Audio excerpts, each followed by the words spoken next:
Pensado's Place is brought to you by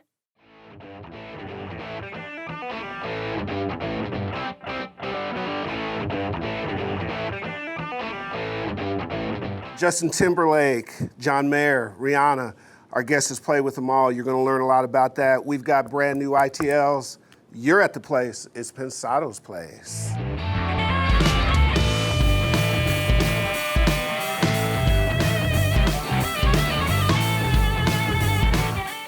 Great day. Good to have you guys. I slept last night, so that could be dangerous today. Yeah, we like those days. Normally, when I don't sleep, my IQ hovers around single digits. I think I'm about equal to my shoe size today, working towards my waist size. Well, we got a little caveat and red flag there because you said IQ, you said I-clue. So I'm not sure that you're fully there. Are you good? I said IQ? Yeah, but it's okay. I still got like bagel in my mouth. It was actually. Now we're going to TMI. That's too much information. So, welcome everybody. It's good to see you. We of course are coming live from the Art Institute of California, Los Angeles. Pleased to be here in our favorite studio, the HD studio, which Dave calls the Harley Davidson studio. There you go. Badass studio. Absolutely. Definitely get in touch with us through social media, and if you want to make it really simple, go to our website, pensadosplace.tv. That will be the aggregate for a bunch of information. We obviously look at what you send us on Facebook and Twitter and our YouTube page, our YouTube channel. But go to our website and we'll get to you. Hello, as usual, to Vintage King, our boys. Yes, of course. The responses from House of Rock were just incredible. I saw some great comments, and a lot of great comments. Kudos to JJP. A lot of comments on how JJP handled it. JJP is like, it just don't get no better than JJP. Fantastic. By the way, going back to Vintage King, we do have a lot of spouses watch the show.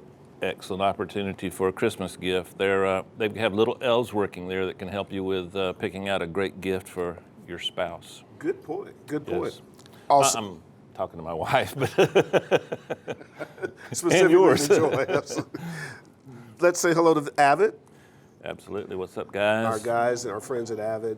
Let's take a moment just to talk about what's going to happen in NAMM. Can we? Is it time? We'll talk a little bit about it. I can't go full on. So the discussion that's going on, well, you kind of can go full on, but the discussion that's going on that you guys should know about is there's plans for us to be at NAMM live for 3 straight days, doing the show live. We'll get you dates and information. You'll be able to go to our website and find out. Saturday, we'll be there Thursday, Friday, and Saturday, I think January 25th through 27th. Some special stuff is going to go on, and more details on that shortly. We're very excited. We want to see you there. We'll get you those specifics. And are we going to shoot the show from there? we're going to shoot the show live. We're going to include some As opposed to dead. As opposed to dead. That's what we're doing now. So that's going to be exciting. We want to get a chance to say hello to you, maybe take a picture, sign an autograph, or do whatever. Be there, guys. We need your help, and it's going to be loads of fun, lots of special surprises. We're going to have fun. Oh, yeah. Let's get to the new ITL so we can meet our friend Charlie. Okay, once again, keep in mind that not always is what I'm saying the only application for a particular concept. Use your imagination, and you guys are kind of dried up on ideas coming this direction. I'm going to stop sending them in that direction if I don't get some stuff back. I've gotten 2 or 3 that were excellent. But I like ideas too, guys, so send some back to me. I'm still getting a lot of questions about the various elements of the low end of a mix and how to get them to work together. So over the next 5 or 6 weeks, we might do 2 or 3 shows interspersed during that time period to kind of let you see how to work with some of that stuff. Today I picked two songs where what I was given was a little unorthodox in the sense that it's really inventive, really cool, but standard rules don't apply, so you have to kind of use your imagination. You can't do a paint by numbers on these 2 songs. The first song is a group I played you a while back called D-Mechanic, D-M-E-C-A-N-I-C. Very inventive, incredible group. One of my favorite things I've worked on in a long time. Their record's going to be coming out in a couple of months, early next year, probably January. So what I'm going to show you is I had a little trouble getting the kick drum and one of the bass parts to kind of match up on this song. So I'm gonna kind of take you through that process, okay? Here's the kick and the bass solo the way I got them.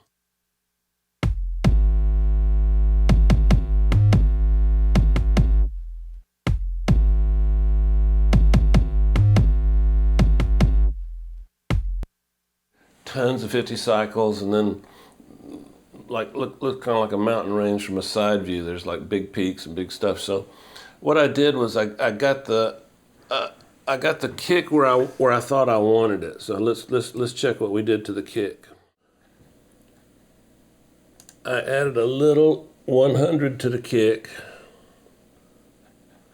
and I also added a crap load of 60, 65, somewhere in there, like 11, almost 8 dB. So let's check that out.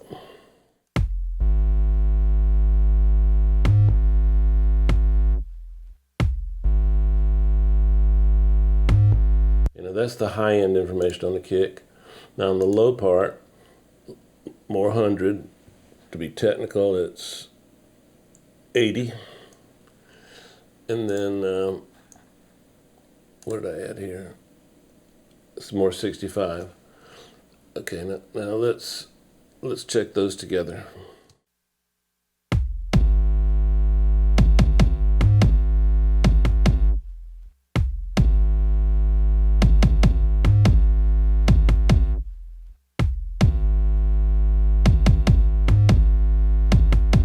Okay, that sounds pretty good. Now let's get the bass. Let's get the bass hopping. Now the bass, I just couldn't. I struggled with it. So I started by, rolling off some of the sub I don't need. Then one side was a little hot, so I balanced it. And then I just went kind of left field. Got me a little 1176. One of my favorite plugins, Max Bass.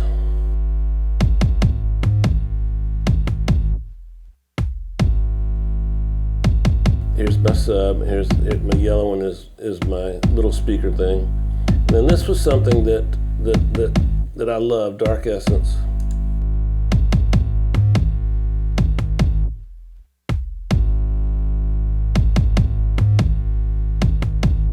Now let's see how that fits in the song.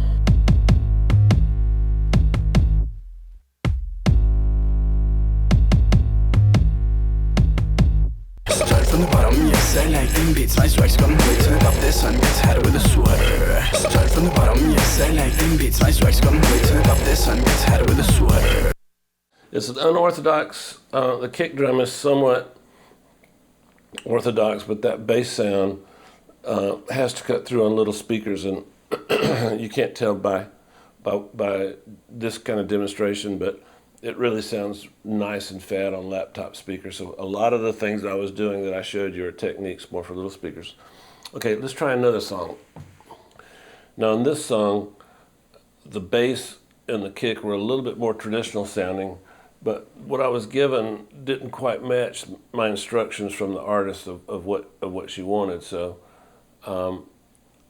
when I started working on this, I thought maybe I was making it sound worse, but then when I put it all together, it sounded better. So the kick is kind of traditional. The bass was a little different. And what I'm showing you on this one and what I want you to see is this. I think they work really well together. Like I've told you several times, I'm not a big fan of the word carve, because I don't carve. Like I just mess with it till it sounds good. So I'm going to show you what I did to make these two items work together. Okay, here's what I was given on the kick.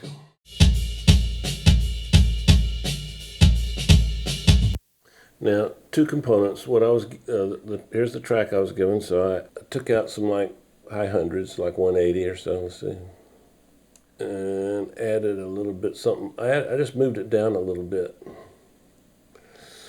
and then shelved it. So I took out the peak and then shelved it.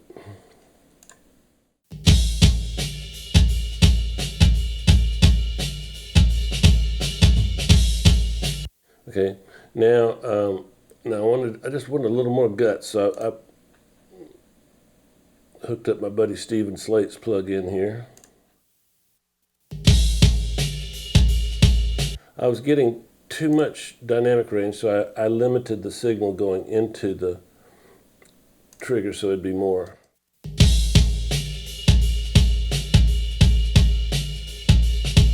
And then our old buddy parallel chain.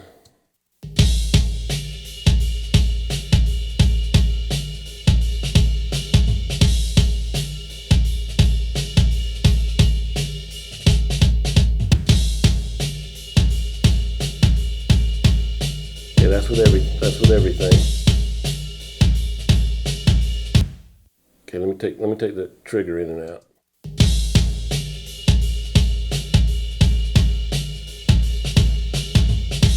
This is just the trigger, so you tell what I'm adding. And then here's the original sound. And then with the parallel chain, everything. Okay, now the bass was the one that gave me the most problems. Not problems, I don't want to say that, but I made a copy of the bass, and I thought, well, maybe my problem is I'm trying to do too much. So the top one is more to get me the low end the way I want it. This is what I had.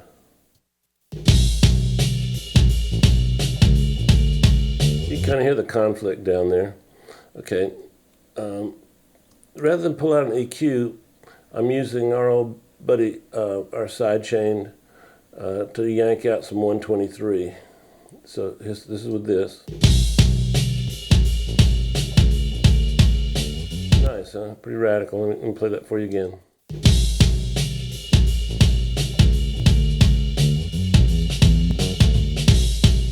I thought, man, maybe I'm losing something. So I added a little sub here, 40 cycles. And then this is a plug-in that I don't have a clue what it does or how to use it. I just like the way it sounds. It's more like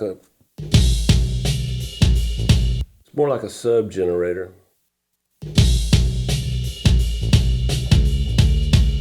And then one of my favorite bass compressors. One of our friends on our Facebook page hit me to this compressor, and I still use it. Okay, now I wanted to get some little speaker stuff going.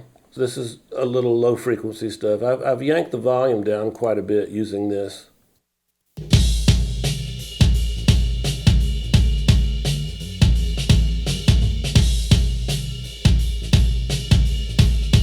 Same buddy.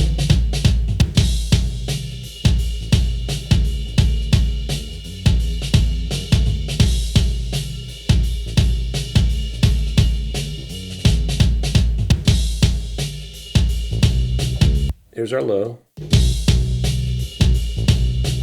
Here's everything together.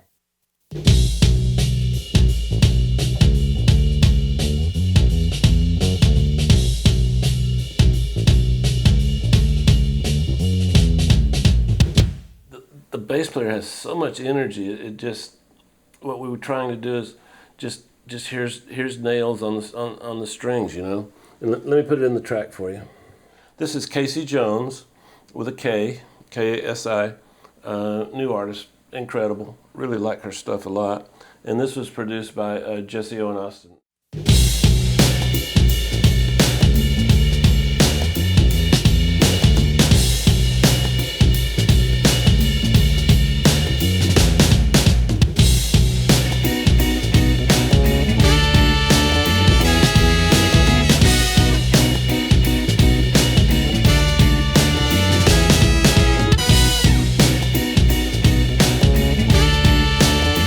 Cuts through great on little speakers.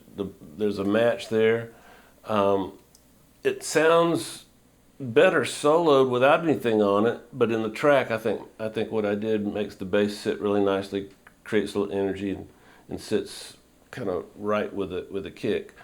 I'm not explaining to you a lot of frequency stuff because I didn't do it that way. I just messed with it till it sounded good on both these examples.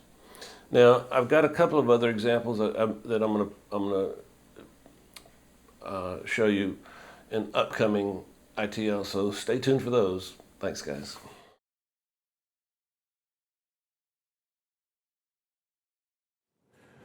Hey guys, this is going to be a special show today. One of the things we like to do is present every facet of audio so that you guys can get exposed to different things. And the one unifying thread that the show has is we like musicians, and we like people that exemplify that profession. And today is no exception. Charlie Wilson's with us. Charlie is known for many things. Thank you very much.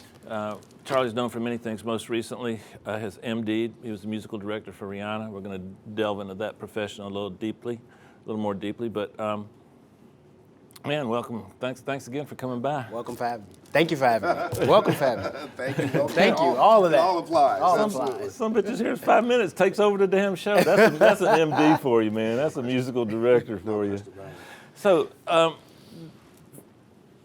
Most of our audience is familiar with what a musical director does. Can you just give me like the Cliff Notes version? You're the guy that directs all the movements, all the musical movements, everything from front of house or from monitor world, everything that goes on into a live production. You're kind of the conductor. So your background and your original training, because you started really young, and part of what you did is you went to school to be an engineer. Right.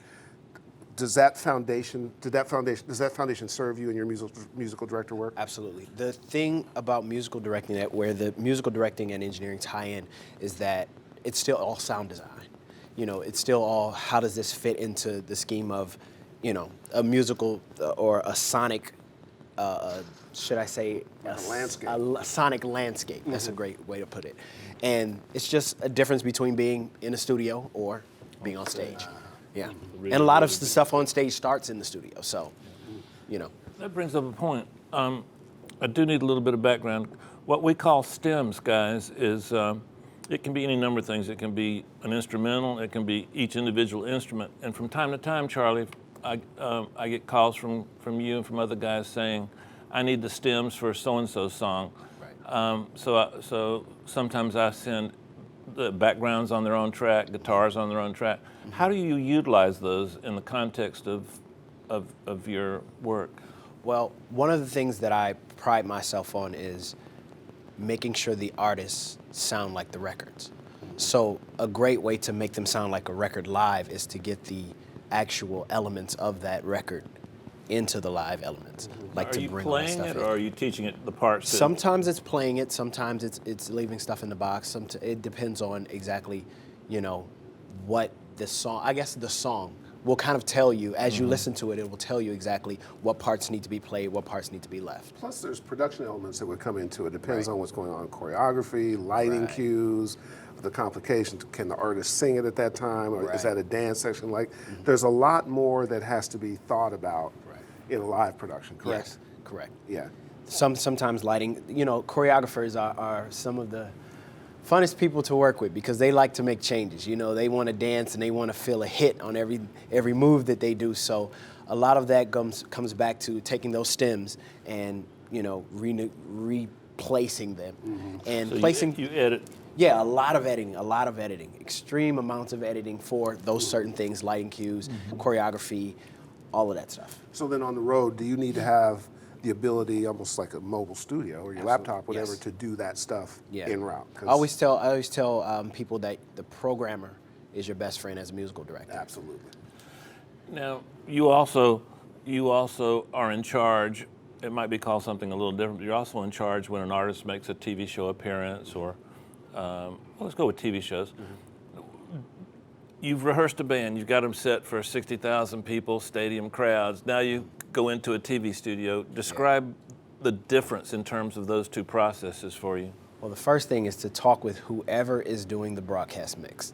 Whoever is mixing the stuff for TV, that's a very important person. Does the Tonight Show have the best sound of any show on TV? Yes. That last time I did that guy's been Tonight there Show, for like 20 years. I think the guy's name is Charlie too. Yeah, he uses euphonics, right? Yeah. An Avid board. Yes, and he's amazing. He really is. I've went in there and we've done some real good tricks together. Oh. He and I have him on the show, Herb. He's a legend. Yeah. That's a good idea.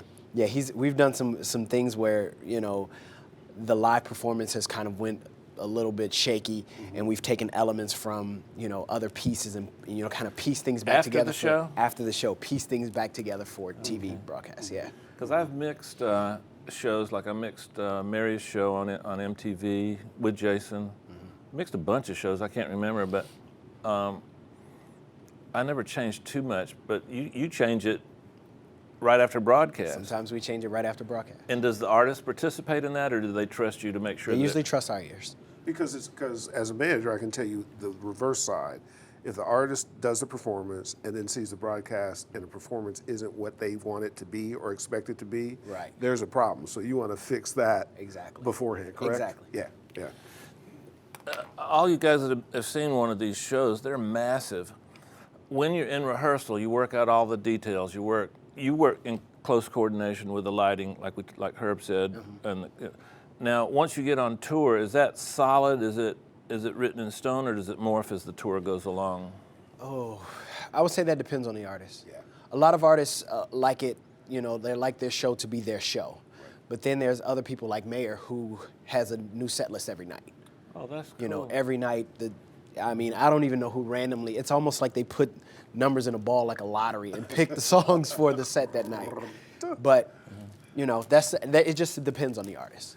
And back when I was touring with different groups, we had different cues and they weren't complete set list changes, but if we had a great crowd, we would expand certain songs. If we had a bad crowd, we'd try to get out of there within 45 minutes. Yeah. With your life. Something as massive as Rihanna and Timberlake and the people that you work with, do you guys still do that, or is that something that's Yeah, history? every once in a while it comes along where we say, this just feels good, let's ride it out. Now, is that your call, or is that like Timberlake, or Usually it comes from the artist. do they have a cue, or is it over the communication It's kind system? of, sometimes it's a cue, sometimes they say it, sometimes, it's just, let's keep going, So it depends, like I said, it all depends on the person. I know for Rihanna, she makes changes, but they're before the show. I got you. Oh, So okay. it's not during the show changes, but they're like, okay, before the show. I remember once she had us do a ballad version of We Found Love, which is a dance record. But she wanted, the ballad version done before we actually went on stage to perform it. So like her stuff happens before we go on stage.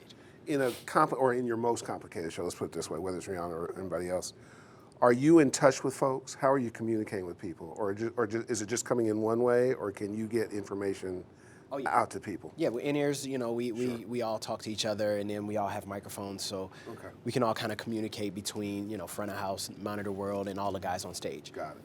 Yeah, well, not everybody knows our lingo. Front of house means there's two different engineers that Charlie works with. The FOH front of house guy, he's the guy that mixes what you hear when you're in the audience. But the members of the band and the artists need their own mix. And within that framework, each band member and each artist might have a separate mix. So the monitor mixer guy, what's the technical name for the monitor mixer guy? We just call him monitor Monitor guy. monitor mixer guy. It's a very important job also. It's probably as I loosely got my start doing live sound, and there's pressure in the studio, but it's nothing like being the opening act. Explain to everybody the pressures of the opening act, because you do your sound check first. All your settings are, I'm answering the question. Explain to me the Yeah, you do it. Like you said, all your settings are there, and then once you go back on stage, sometimes it isn't exactly what you left. Especially if you're sounding better than the mainline act, than the main. And I always tell the headliner. monitor guys, that's the hot seat. That's kind of, when people need their sound or they need to hear other members of the band or the artist, that's kind of the hot seat. I had an experience with a very famous country act when I was managing, and we were on stage, and it was going too well, and they had their guy adjust our sound. Needless to say, there was a meeting afterwards that could have gone one way. We got it quelled. The other side of her came out, and they were unabashed. But what my point is that it's a competitive space. Yes. People want to win. It's not a place where you need sharp elbows to make sure your stuff is, and you're fighting to protect your equity, your real estate. Absolutely. Correct? Is that a good way to put it? Yes, it is. Yeah. Back when I was I don't want this show to be about me, but this is a nice anecdote. We would do if I was the opening act, we would do our sound check, and then if the band was intimidated, we only got about 2/3 of the volume allowed to the main act. So we couldn't even go at the same volume. We only got like half to a third of the lights. Yeah. Are you doing? Yes. No, you're That with does Rihanna. happen. Are you doing that to the headliner? No, I'm not doing that to the headliner. I would never do that to the headliner. Of course not. Never. No, they can get the full sound. I don't know about all the lights, but they can get all the sound. There you go. There you go. So going back to the early days, came up as a keyboard player? As a pianist, yes. Gotcha. Started at That's 4 your years old, man. Yeah. that's your root instrument. And Yes. so between school and your first touring, pretty quick, correct? Yeah. How did it happen? Well, I went to Full Sail, so I did go to study engineering, and I guess right after graduation, I stood on stage after I got my diploma, and I just thought, I said, I want to go on the biggest tour this year.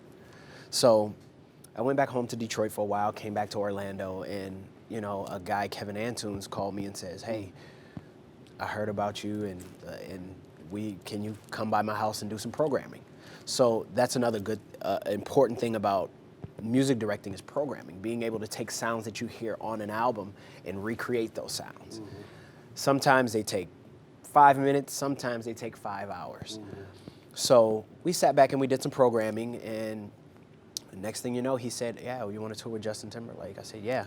And Jay Leno was the next show, the next week. You've got to be kidding me. Your Happened first super MD job was Jay Leno with Justin Timberlake. First touring job. First touring job. First touring job. That's what I meant. Yeah. But still, Still, yeah. school to helping somebody out programming to Justin to the Tonight Show. Yeah. The moral of that is you guys always got to be ready. I mean, Always. had you blown that, it could have been years for your second opportunity. And I think sort of tactical positioning. You went to Detroit, you went back to Orlando Right. because so you were at the place where the opportunity door opened. That's one thing that I always preach to is if you want to be, for young musicians or engineers, or if you want to be in a certain industry, place yourself close to that, as close as you can to that industry.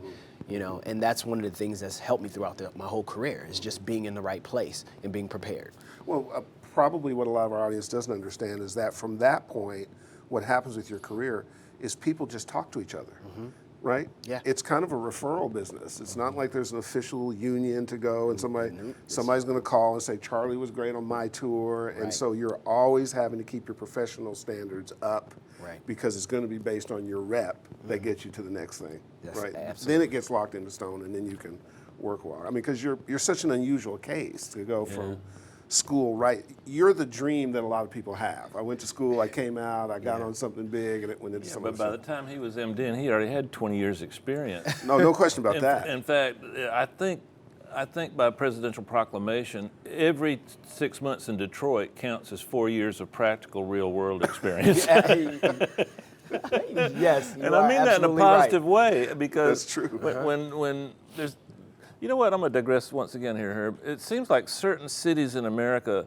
just produce certain types of musicians and certain qualities of music, and I'm not sure that anything has superseded what came out of Detroit. Incredible city for music. Incredible city, and you drank that water, right? I mean, Yes, a lot of my mentors and teachers were Motown musicians and musical directors, and they just worked in the industry. I went to school with, one of the most famous Motown drummers. His daughter was one of my best friends, and Pistol? Yeah, Pistol Allen. And it's just an amazing thing to have the guys that created a whole sound and a whole revolution of music to be those guys that you can call on and say, hey, what's up? They say, you coming down to the club tonight? Yeah, I'm coming to play tonight. So, yeah. I mean, I don't think our audience fully understands that one album can be an entire course in music. I mean, like Songs in the Key of Life or Inner City Blues or the first Van Halen album. I mean, those are courses. They're textbooks. They're professors. Just in that little plastic case is an entire education in music. As you warm up here for Batter's Box, let me go to Cliff Jumpers for a quick minute. One of the things, here's what we should let our audience know. our buddy Drew Adams, still our family member, still we help out, still I get gigs, is part of Charlie's camp. And Charlie's camp is called Cliff Jumpers, right? And first of all, Drew is a bad boy, isn't he? Yeah, he is. Yeah, he is. He can mix. Drew's a bad boy. He's got great Very ears. bad boy. Yeah, hit me and I'll get you to Drew. But one of the things that you guys should do and always is to innovate and grow past your skill set. Because as long as you're raising your bar, you'll hit higher standards. So Charlie, when I met Charlie, Cliff Jumpers is an organization he's putting together and growing. Tell us, give us what's going on with that. Oh, Cliff Jumpers it's a group of musicians, engineers, producers, songwriters, all these people. I would even say CG artists and internet people as well. And the whole premise behind it is that I want to put people in the same area and help each other grow ourselves. So, you have an engineer here. Let's put this engineer with this producer, with this writer, and see what happens. So, the Cliff Jumpers, like I say, is just a matter of people being in the same place at the same time, and everyone helping each other to get to their next place. And you were gracious enough before we went on air to say, because you're still looking for talent, do they have an opportunity to submit stuff to you and see what you think? Absolutely. Where should they go? You can reach us anytime at thecliffjumpersmusic.com. Okay. There's a contact information on there. Perfect. You can send emails, any of that stuff. Also, the blog, which is the Jumpers Post. Great. And that's the Jumpers Post at blogspot.com. Great. And any way you can get in touch with us. We are always looking for new talent, new producers, new engineers, new artists, anything. If you do internet, any of that stuff, we always looking out. I'm a big proponent of the concept of not working in a vacuum, but Yeah. I think there's mentors that are better than you, and there's also mentors that are worse than you. You need a group of people that just take you through the valleys and Right. prop you up and help you celebrate when you get to the mountaintops. Okay, pitcher boy. Yeah, I'm gonna do something a little different today, guys. I'm gonna dedicate this batter's box to Dave Brubeck. Dave Brubeck passed away recently, and the reason Dave Brubeck was important to me, great jazz musician, piano player. Charlie's real familiar with him. I was stuck in the 4/4 world. And then along comes this song in 5/4. It's called Take 5. Go listen to it. And it opened up a lot of stuff for all of us in the world. We knew complex timing signatures, but we never really experimented with it in the pop and rock world. And Dave Brubeck, obviously there were jazz musicians that were doing much more intricate stuff, but he popularized the concept. And rest in peace, my friend. You ready? Mm-hmm. Acoustic guitar. Acoustic guitar. Wow. Be more specific. Miking technique. Miking technique. Oh man. Direct and I want to hear the sound. I want to get some air in it. So I will put mics. Synth piano. Synth piano. Wow. Maybe because I'm a Roland fan, I say that the new Jupiter. Oh, I've heard about that. It's amazing. Incredible stuff. Strings, your choice of synth or live? Live always. Let's get our manuscript paper and pencil out. You write and read, right? Yes. Do all the musicians that you deal with? I begin them on, yes. They Okay. have to learn how to read and write. Okay. Real bass. Real bass, I say upright. No joke. Upright. Good for you, man.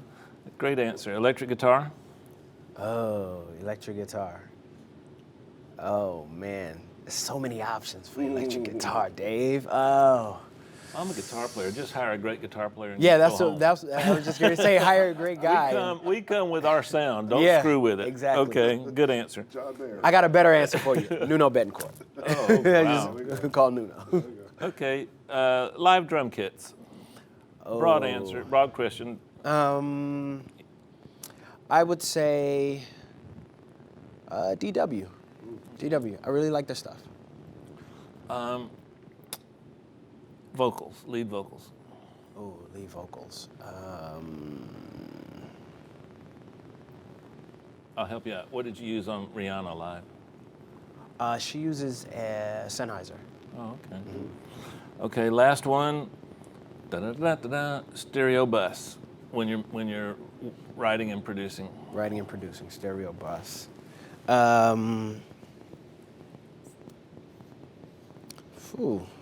It changes. It changes. Next question. Okay. It changes. Well, that's a great good one, answer, but 'cause it changes so often. Well, that's the correct answer, actually. Man, that's what I got. I'll sneak one more in on you. Favorite plug-in, Favorite plugin. and what do you use it for?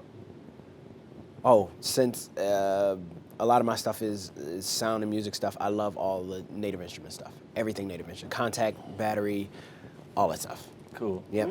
Man, great job. He's a bass stealer. He gets on bass and you're not looking. Boom, he's on sound. That's what I like about it. I mean, I'll give him the round. He won just for the acoustic bass answer. And, Yeah? and Having, you know, I mean, we dedicated it to Brubeck, and yeah, great and he went stuff, stand man. up and went the whole thing. Absolutely. What? I got a question.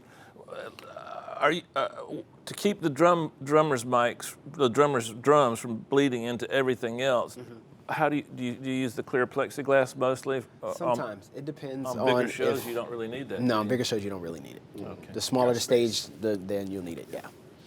GI, let's say hello to GI Griffin over in our corner office. How are you, sir? Pretty damn good, actually. Good. We are running. Sounds a little mellow today. He does. There's some medicine that he's been taking. Real quickly, give us a question. We're running out of time. All right, the first one is from Nikid Peral. Charlie, how did you gracefully facilitate the transition from MD for Rihanna to directing a team of producers, songwriters, and engineers in the studio as a production team? And what are your biggest challenges in handling so many different talents? Wow. Gracefully is one word that it didn't happen gracefully at all. It was very violent. I just had to make a decision to, leave the road and pursue things more on the home front, And the things I see for the future are amazing. I mean, these young men and women they're amazing, and I'm getting a chance to share the things that I know with them.